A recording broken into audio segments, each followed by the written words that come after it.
Civil resistance scholars have explored in greater details than others the phenomenon of backfire, when the armed regime uses violence against unarmed protesters. Instead of subduing the nonviolent movement, violence backfires, and it galvanized greater support for the protesters than before and greater sympathy. How important has the backfire factor been for the umbrella movement? And this is the question for Victoria.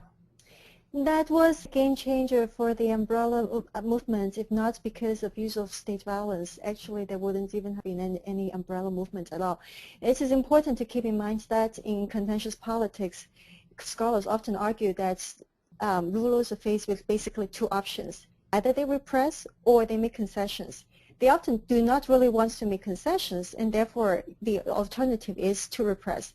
Well, in Hong Kong, obviously that completely backfired.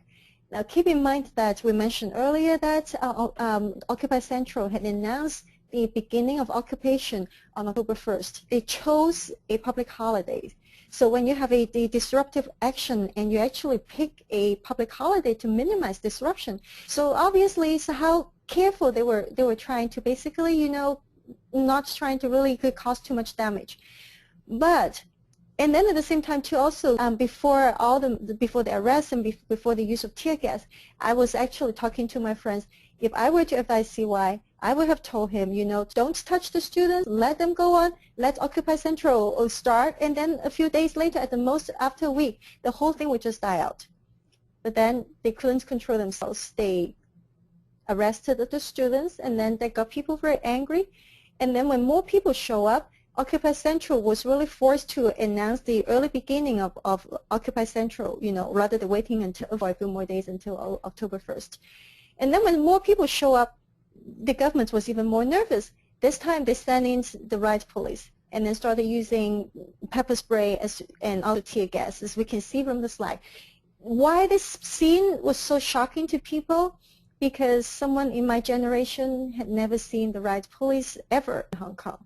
The last time the riot police was really sent to handle Hong Kong people was in 1967.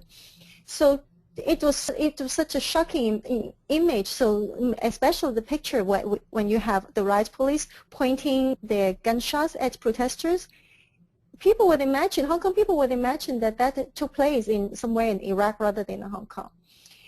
And then there was talk that the police were also going to start using rubber bullets in addition to pepper spray and tear gas.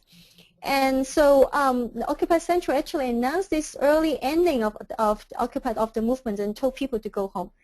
People were so outraged by that point. They all poured to the street, and there began the umbrella movement. Now later on, I thought that CY had really learned the lesson, and so several days later, so afterwards he pulled back the riot police, and then several days later, by Wednesday, on October 1st, international reports were already saying that, well, CY seems to have adopted a new strategy. Just let the protesters, you know, just don't touch them, and then after a while, they would just basically all go home, and the whole movement would fizzle out. And then on Friday, October 3rd, somehow that whoever, either someone sent out thugs to beat up protesters. And then more people pour into the street again to guard the sites and also to keep the movement going.